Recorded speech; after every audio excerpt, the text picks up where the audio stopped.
Assalamualaikum warahmatullahi ta'ala wabarakatuh. Once again, I am Kandidato Sarad Mangandog, your instructor in CIDD, which is Comprehensive Review, which is composed of all your major subjects. So, kung mapansin nyo, malit lang yung natakal natin, malit lang yung ituro ko sa inyo, pati yung result ng prelim ninyo, hindi ko naibigay sa inyo kagad, which is, nabigyan ko ng grado, which is napakaliit lang ng tsansya. Mapansin nyo, maliit lang yung may mga potential na pumasa ng board exam, including but not limited to siguro nasa 7 lang. Nakikita ko kasi yan sa ano ko. So hindi ko din naman mapapangunahan yung kapangyarihan ng Allah. So today I am going to give you the Professional Regulatory Board of Criminology, which is ang programa ng licensure examination for criminologists, which is 3 days. So hindi niyo pa to matatakal. So hindi kayo kasali dito sa June 13, 14, and 15, 2021, which is inshallah pagkatapos ng pagkatapos ng graduation nyo is ang tawag dito, makapag-exam din kayo inshallah. So kung makikita nyo, so during 7 a.m. to 7:45 a.m. sa comprehensive review kasi, kailangan malaman nyo ito pag hindi pa kayo nakakapak sa review center. So, mayroon tayong general instruction and filling out of forms. Kung makikita nyo dun sa pangalan ninyo, kailangan maganda yung penmanship mo, neat ka magsulat kasi baka mabutas mo yung test questionnaire. At test questionnaire yung answer sheet. So, ang answer sheet, may number yan, hindi po pwedeng masira yan kapag binasa mo yan, pwedeng masira ang quality niya, hindi siya kainin ng machine, o kaya anything na po pwedeng makasira, kaya ballpen, kung ano man dyan, hindi po pwedeng masulatan yan, kaya makakasira doon sa pagkain sa kaninang makina. Makikita nyo, makina ata ang ginagamit sa PRC. Okay, makikita nyo doon, kinakailangan, hindi ka kinakailangan kapag gumamit ka ng ballpen, kasi dati kami ballpen, alam mo kung anong letra ang isusulat mo. Ay circle mo, for example, kapag kung anong isusulat mo sa letra. Kasi maaaring ang instruction halimbawa is hindi siya magkakadikit kapag capital lahat. Hindi po pwede na nagsulat ka capital, small, capital, kasi nga makikita doon na hindi ka professionally aware sa ginagawa mo. So dapat alam mo, kasi minsan mapapansin nyo yung tense natin, hindi ka makapagsulat, yung ang ganda ng penmanship mo dahil board exam, ang hirap mo makasulat, parang nininervyos ka. So makikita niyo, parang yung stroke ng ano mo is, nasa normal na stroke mo is hindi yun yung stroke mo na mangyayari. So always mag-pray sa Allah before ka mag-start is lahat ng dua mo sa mundo. Of course, yung kagandahan nito is yung ugali mo sa magulang mo. Yan yung yung ugali ng tao, yun ang dapat nating mini-maintain. Kay yan yung makakatulong sa iyo. Okay, and 8 a.m. to 11:30 a.m. meron tayong criminal jurisprudence, procedure, and evidence. Kung makikita ninyo, hindi pala makikita. Napansin ko sa akin sarili nung nag-take ako ng board exam is ang hirap ko kasi makapagsaulo. Yung retention ko masyadong mahirap. So ang ginawa ko, before the day sa gabi, night, pinag-aralan ko lahat ng criminal jurisprudence, procedure, and evidence. Nag-skim ako ng notes, nag-skim kung ano yung hindi ko mga alam, kung ano yung mga terminologies na dapat kong gawin, anong mga guidelines. So, kasi nga yung retention ko is mahina, ang ginawa ko is binasa ko siya. So, may mga nagsasabi rin na bago ka kapag mag-take ka daw ng exams, ipahinga mo daw yung utak mo. So ako hindi ko kasi kaya 'yon. O kapag magte-take ako ng exam, kung ano pa man 'yon, so ang ginagawa ko is 15 minutes before nag-aaral ako. Kaya yung retention ko is hindi siya maganda. So, sa criminal jurisprudence, sa procedure and evidence, makita natin ang criminal law book 1. Kapag wala ka natutunan sa criminal law book 1, sa section 1, section 2 hanggang so on and so forth, ang hirap. Sa criminal law book 2 naman, kapag yung mga article, ang murder, for example, homicide, mga article na yan, hindi mo alam kung ano mga elements, napakahirap. Napansin ko rin yung mga espionage. Anong ibig sabihin ng espionage? Lumabas sa board exam ko, ano yung tag dito? Ang hirap, no?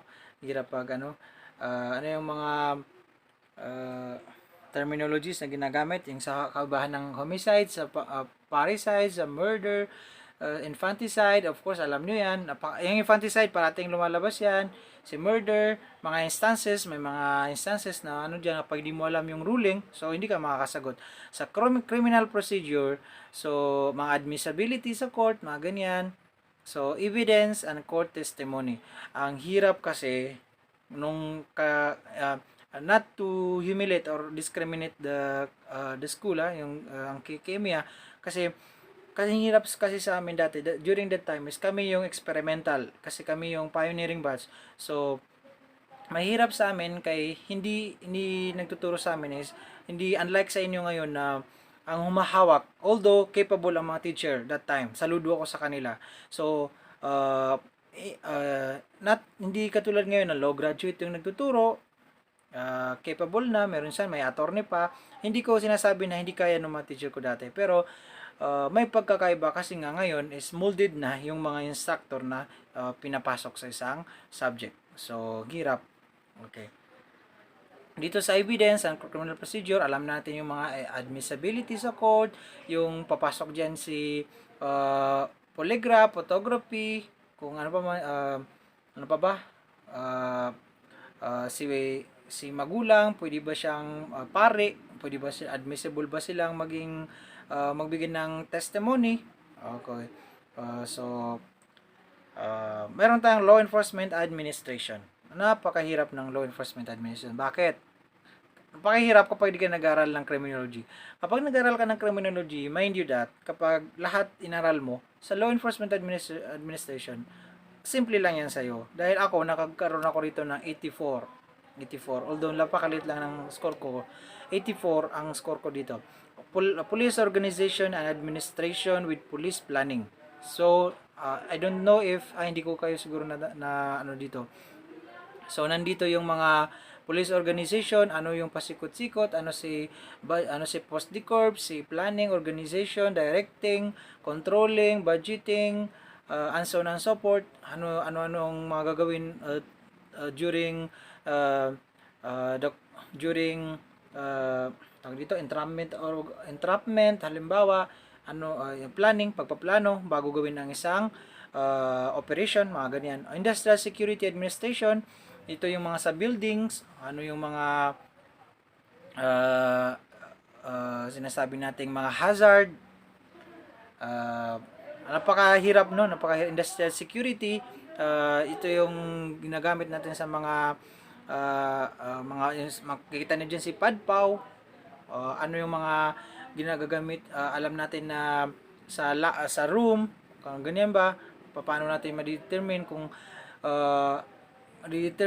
kung ang tao ba ay halimbawa sa theft or sa robbery. Anong kaibahan ng theft sa robbery? Makikita niyo sa Industrial Security Administration kung sa kapag gumamit ka ba ng with or without with force, intimidation, force against property. So mga ganyan sa elements. So masasabi mo ba siyang kapag sa isang building ginawa yon, is masasabi mo ba siyang robbery? So of course kapag gumamit ka ng intimidation, force upon things, intimidation, so it is robbery. For theft naman, pag-aralan ito mabuti kaysa board exam, mga nga pa talaga kayo. So police patrol operations with police communication system. So makikita natin dyan si beat patrol, si tailing, wala pa dyan si tailing, beat patrol, operation, makikita natin dyan si crime scene investigation din, sino-sino yung mga beat patrollers, post, mga definition dyan. Okay. Police intelligence, yan yung sabi ko sa inyo, si yung mga convoy, intelligence, nandyan si Catch TV or yung sinasabi nating CCTV na closed circuit television. Always remember that one. So, tailing. Okay. Maraming terminology. Police personnel and records management. So, police personnel and records management, makikita natin dyan yung kung paano sa isang opisina, paano manggagaling ang communication halimbawa sa taas tapos ibababa sa baba hanggang sa lower units, o ano yung sa attendance halimbawa manggagaling sa MPS papunta sa PPO, Police Provincial Office, papunta sa Regional Office, papunta naman sa National Headquarter. Yun yung mga pinag-aaralan sa Police Personnel and Records Management. Sa Police Personnel, halimbawa, ang isang key position or designation is lacking, walang tao halimbawa. So, kung sino yung naangkop na ilagay doon sa isang position na yon, for example sa traffic management, yung mayroon siyang kaalaman lang sa traffic management para hindi magkagulo-gulo yung mga sasakyan, for example, o kaya sa isang investigation section. So ang dapat nating ilagay is yung person with criminal investigation course. Okay, meron din tayong comparative police system. I think ako yung naging niyo dito, teacher niyo dito. Sa comparative police system, sa akin maliit lang yung lumabas dito sa board exam nung ako. 20% sa board exam itong Law Enforcement Administration. So alamin natin kung dati sinabi natin kung ano yung kung i-compare natin yung pamamahala ng police administration sa Pilipinas doon sa ibang bansa. So, ano yung mga kaibahan at saka pagkakatulad, ano yung sinasabi natin dito ng Interpol, International Police, alam natin yung ilang composition, ilang country ang composition ng isang ng kumparat sa Interpol, sino yung kauna-unahang presidente ng Interpol na Pilipino. So, yan yung mga dapat nating pag-aralan. So, okay, dito mahirap sa criminalistics. Why is it so na ang criminalistic is mahirap? Because sa akin, bago mag-operate kasi ang isang school, off the record wag tayo lang dapat nakakalam, is mayroon siyang mga laboratories. Although, except, ang KMIA has a laboratory. Bakit? Kasi lahat ng student is hindi po na makakagraduate unless hindi sila makapunta ng Cebu, for example, for hands-on schooling, 2 weeks halimbawa. So yan, exempt tayo dyan kasi nga tayo, KMIA is capable of tawag dito, of adjusting on the newly trend ng criminology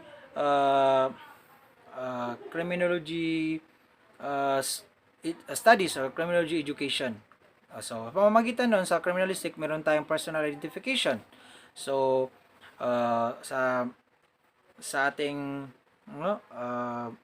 forensic tawag dito, fingerprint, sa fingerprint natin, as we all know, no two persons has the same fingerprint, di ba? Wala kahit yung twin, yung kambal, hindi pwede magkatulad yung kanilang strokes, ng curves, ng lahat ng linya dito sa ating pores halimbawa, so hindi po pwede magkatulad. Okay, sa police photography naman, more on napansin ko is more on more on theory. Alamin natin yung definition, sino yung mga taong involved sa development ng photography sa Pilipinas, sa buong bansa, sino ang father of police photography, forensic photography, is it police photography ba, forensic photography ba ay admissible sa korte, bakit paano ginagamit ang forensic photography sa crime scene investigation, ano ang kahalagahan nito, paano niya preserve ang isang crime scene investigation. Makikita nyo dyan sa police photography. Kung tandaan nyo pa yan, baka kinalimutan nyo na yan. Okay, of course, forensic ballistics. Makikita natin si trajectory, parts of kung paano pumuputok ang barrel, firearm, anong composition ng isang ammunition. Dapat alam nyo yan. Okay. So, question document examination. Of course, sa question document examination, so makikita natin kung ang specimen ba, ang question document ba, ang specimen ba ay uh, legit, original ba ito, genuine ba ito o hindi. So dyan, pag-aaral natin yung stroke, kinopya ba siya, kung ano pa man dyan. Okay. Polygraph, lie detection. So makikita natin kung ang lie detection ba is admissible sa korte o hindi, anong kahalagaan nito para matiyak na ang tao hindi nagsisinungaling o hindi. Okay, of course, ang mahirap dito is itong legal medicine. So, ang legal medicine, maganda ito, halimbawa, kapag nag-conduct kayo ng autopsy. Yan, mahirap. I myself, nakakita na ako ng mga patay, pero never in my life na humawak ako ng patay, humawak ako halimbawa ng organ, mga ganyan, because I don't have that experience kasi nga during my college days, siguro sa akin din. So mahirap na rin mahirap na rin kasi so Allah na mahirap paglaruan yung, although for the sake of education, so sa akin kasi mahirap na, baka matanong tayo hindi hereafter. Okay. Mayroon din tayong crime detection and investigation, CDI. Sa akin to, simple sa akin dati, pero pagdating sa board exam, 77 ata ang score ko dito. Okay. Meron tayong fundamental of criminal investigation. Sa fundamental, makikita mo dyan kung ano-ano yung halimbawa sa isang crime scene investigation, makikita natin kung ano yung close up na pagpipicture sa investigation, sino-sino yung okay. So, traffic management and accidental investigation. So, nandiyan si RA 4136, if I'm not mistaken, the LTO, Republic Act 4136. Okay, pag-aralan niyo yan kaysa board exam. Napaka-boring kasi ng subject nito. Okay. Special crime investigation. So, special crime investigation, yung mga pag-aaralan dito yung mga heinous crimes, complex crimes, kidnapping, lahat ng kaso na under sa special cases, halimbawa murder, halimbawa trafficking, terrorism, lahat saklaw na ng special crime investigation. Organized crime investigation naman is yung mga halimbawa ng yung terrorism, kasali na rin dyan.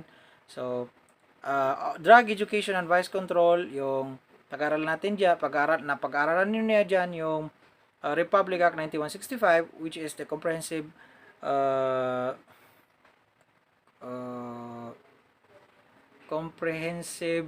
Dangerous Drug Act of 2002 as amended by 6425. So, yan. So, fire technology and arson investigation. Ang kagandahan nito for those who are going to apply in the Bureau of Fire Protection, so alam mo yung fire technology and arson investigation if nag-aral ka niya ng maigi. Okay. Ito yung simple because sociology of crimes and ethics. Pag-aaralan mo dyan si makabayan, makadiyos, makatao, makakalikasan, discipline, pag-aaralan mo dyan si ethical standards. So, nandyan si Introduction to Criminology and Psychology of Crimes, kung sinong father of criminology, what are the, ano ang victimology, psychology, mga ganyan. So, ipapasok mo dyan. So, from now on, pag-isipan nyo kung ano ang hindi nyo naranasan. Ano yung mga nakalimutan ninyo na yan? Nakalimutan nyo during your college days, during your previous subjects. So, from now on, mag-aral kayo. Skim nyo yung notes nyo, yung libro nyo, kung may libro man kayo. Hagilapin nyo lahat ng information na po pwede nyo kapulutan ng aral. Okay? Ethics and values, juvenile delinquency, kasali doon sa natin, ano ang Republic Act 9344, ano ang Republic Act 10630, ano ang Bausi Law, which is 9262. So, dapat alam nyo yan kasi magte-take kayo ng board exam. Human behavior and crisis management. Okay. Okay, in the crisis management, for example, negotiation during robbery in a bank or a mall, for example, Tapos, kidnapping for ransom, for example. So, mapag-aaralan nyo dyan kung sino si ground commander, ano ang kanyang primary task, responsibility, ano-ano yung dapat gawin while mag-undergo ng isang negotiation. So, yan yung kagandahan sa human behavior and crisis management. Sa human behavior, dito tsaka sa crisis management, pag-aaralan natin kung ano yung pag-utak ng tao, kung paano nag-evolve, kung paano siya kung ano yung mga instances na po pwedeng mag-trigger sa kanya para gumawa ng isang krimen o ng isang kaso. So, and the last one is criminological research and statistics. So, sa statistics, kung mapapansin niyo, maliit lang naman yung maliit lang naman. Pwede may maglabas din ng 3 lang, pero kahit hindi mo na gamitan ng calculator, so masasagot mo na yan. So, research, so may research naman talaga tayo. So, meron tayong thesis. Okay. So, my favorite of all is the correctional administration. Mayroon tayo ritong correctional and institutional correction and non-institutional correction. Mayroon na sa pangatlong subject na gi-offer, which is, if I'm not mistaken, is penologies. It also involve all the basta. Kasi wala rito kung may subject na gi-offer ngayon. So, sa institutional correction, mapag-aaralan natin dito yung ano si GCTA, Good Conduct and Time Allowance, ano si provision, ano si kaibahan ni provision sa parole, sa pardon, sa amnesty, sa reprieve, sa commutation, absolute pardon, ano ang kaibahan ng Bureau of Correction, which is nandyan yung mga facilities, si BGMP, bakit siya bilong sa Bureau of Correction, ano ang kaibahan ng provincial jail, which is supervised and managed by the provincial government. So, ano-ano, sino-sino yung mga involved sa Bureau of Correction, ano-ano yung mga penal institution, nasaan ang Iwahig Penal Colony, nasaan ang Mandaluyong Penal Colony, nasaan ang tawag dito, Muntinlupa, nandyan ang Palawan. So, doon pag-aaralan natin kung halimbawa sino yung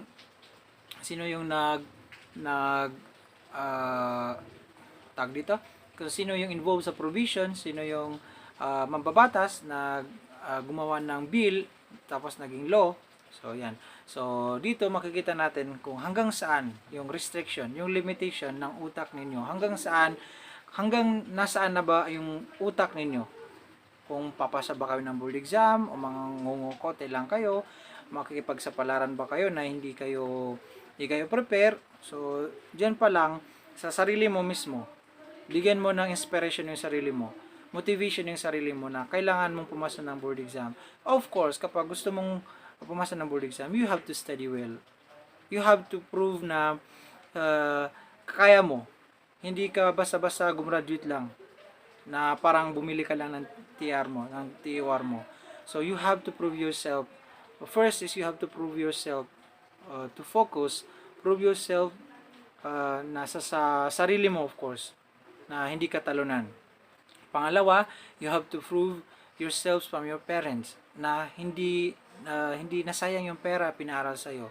Yung pawis nila, yung wala silang tulog, minsan wala pa silang kain dahil lang para lang makapagbayad ka ng tuition mo, makabili ka ng libro mo, makabili ka ng damit mo. Of course, yung mga necessities mo, you have to prove yourselves from your relatives. Because some of your relatives may humiliate or discriminate you. Minsan wala pa silang trust tayo, ayaw nila sa'yo kasi nga ikaw nakapagtapos. Pangalawa, pang-apat is you have to prove yourself doon sa mga taong nananakit sa'yo. Of course, I am hoping na kahit maliit lang yung mga tinuturo ko sa inyo. So, from now on, start captivating. So, start motivating. Start exploring the world. The wisdom of criminology. Napaka-broad ng ating natin. Kaya nga itong criminology is tawag nilang one of the guiding point. Sabi nila, one of the noble profession because we enforce law. We prevent crime, maintain peace and order. We know the rules, the regulation, the protocols, the laws concerning the life that we are going to face. So, kinakailangan nating i-prove yung sarili natin. Ako, bilang ako, hindi ako nag-aangkat ng sarili kong bangko, which is, I have proved more. Na-prove ko ng sarili ko. Because all my achievements is a product of my dedication. First is dedication. My perseverance. My uh, dreams and aspirations in life, including sabi nila yung tiyaga na ginawa ko. So by molding yourself, you have to do all the necessary activities for you to pass the board exam. So maraming salamat. So hanggang sa muli.